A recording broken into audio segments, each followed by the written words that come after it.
Baik, vaksinasi menjadi cara yang dianggap paling efektif untuk melawan pandemi COVID-19. Pemerintah telah menetapkan ada 7 jenis vaksin yang digunakan di dalam negeri, yaitu Sinovac, AstraZeneca, Sinopharm, Moderna, Pfizer, Novavax, dan juga Bio Farma. Target vaksinasi terus dikejar untuk mencapai kekebalan kelompok. Lalu bagaimana keunggulan vaksin yang saat ini digunakan di dalam negeri? Kami bahas pagi ini.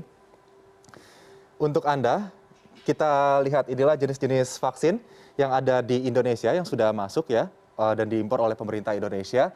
Kita lihat dari sisi efikasinya terlebih dahulu. Efikasi ini merupakan tahap yang dilakukan pada saat uji klinis ya. Jadi uji klinis yang kemudian ini dikeluarkan emergency use authorization-nya oleh BPOM. Oke, jadi ini berbeda dengan efektivitas, tapi ini adalah efikasi vaksin COVID-19 yang ada di Indonesia. Kita lihat terlebih dahulu, Sinovac saat ini efikasi yang sudah diterbitkan itu sebesar 65,3%. Kemudian AstraZeneca yang berasal dari Inggris efikasinya 63,09%. Kemudian Pfizer ini terlihat efikasinya paling tinggi ya 95,3%. Kemudian Moderna 94,1%. Sinopharm 79% dan juga Novavax 90%. Oke.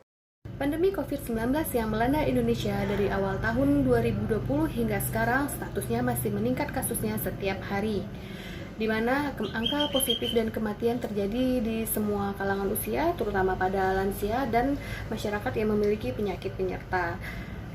Oleh karena itu, pemerintah Indonesia sekarang sedang melaksanakan program vaksinasi COVID-19 pada semua masyarakat, di mana macam-macam vaksin ini memiliki efektivitas berbeda-beda setiap vaksinnya.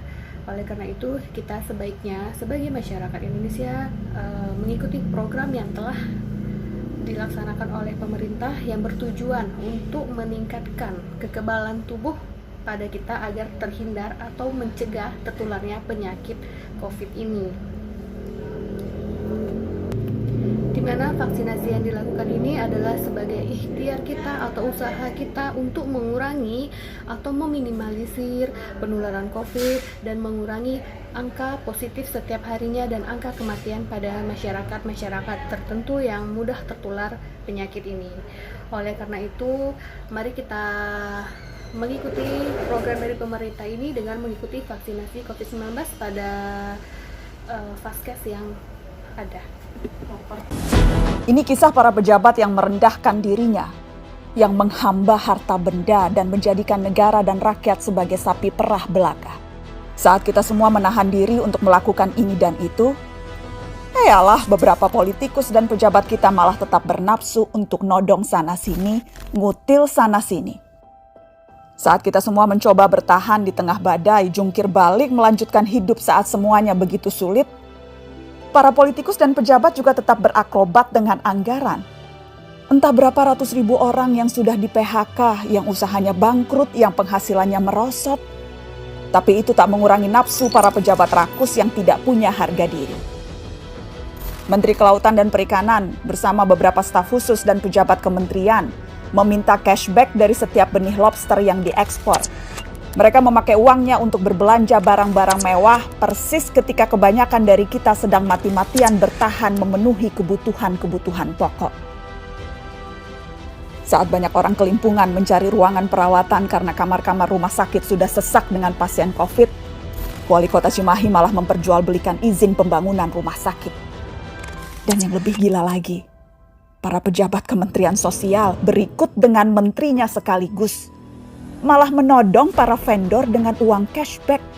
Mereka meminta Rp10.000 dari setiap paket bantuan sosial. Paket senilai Rp300.000 untuk meringankan beban hidup rakyat. Tega-teganya dipotong untuk dinikmati sendiri. Dan itu dilakukan oleh mereka yang disumpah untuk membantu rakyat bisa bernapas lebih mudah di tengah himpitan hidup. Inilah arti kebejatan yang sesungguhnya. Ampun ya Allah. Sejak awal, dana triliunan rupiah yang digelontorkan dalam bentuk bantuan sosial memang rentan diselewengkan.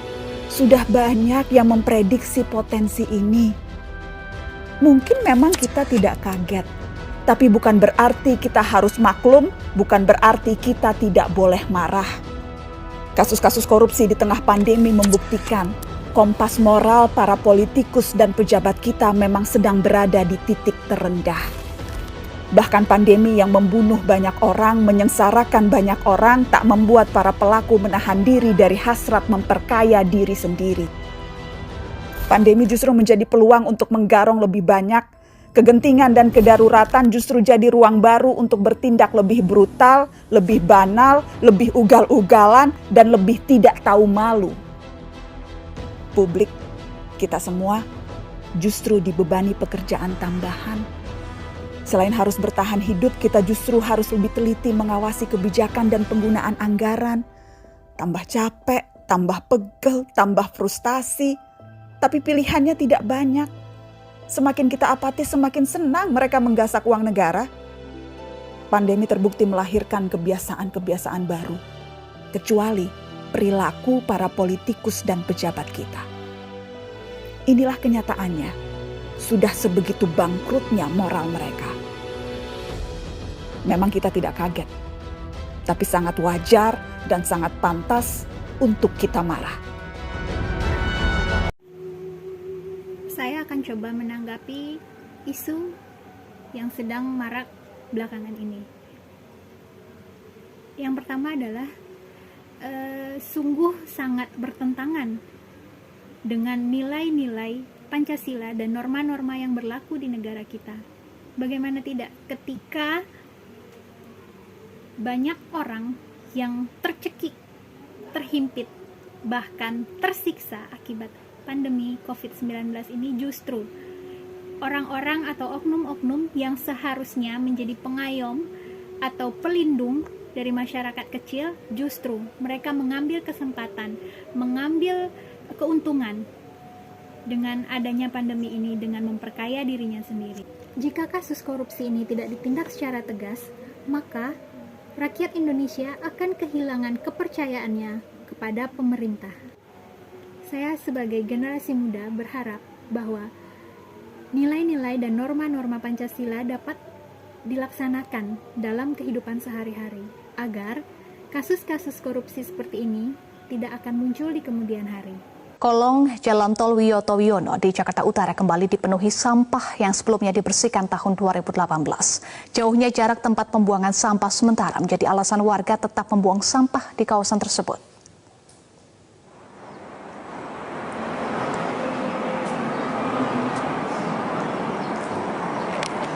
Pemirsa, seperti inilah kondisi di bawah ruas kolong tol Wiyoto Wiono, tepatnya di Papanggo, Tanjung Priok, Jakarta Utara. Tampak sampah kembali memenuhi lokasi kolong tol ini. Tidak hanya sampah plastik, sampah barang rumah tangga juga terlihat di lokasi ini, seperti kasur dan selimut. Meski sudah diberikan pagar besi dan tembok pembatas serta adanya spanduk larangan, warga masih saja membuang sampah di lokasi yang dekat permukiman. Warga kerap membuang sampah saat petugas kebersihan tidak berjaga. Tempat pembuangan sampah sementara yang letaknya jauh dari permukiman menjadi faktor warga kerap membuang sampah sembarangan.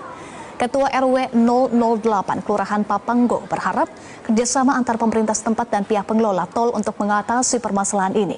Sebelumnya tahun 2018, petugas gabungan dari pemerintah kota Jakarta Utara telah membersihkan sampah-sampah yang menumpuk dan memenuhi kolong tol ini. Bahkan pemerintah kali itu membuat tembok di sisi tol agar warga tidak lagi membuang sampah. Namun kini masih saja terlihat sampah yang memenuhi kolong tol Wiyoto Wiono tersebut.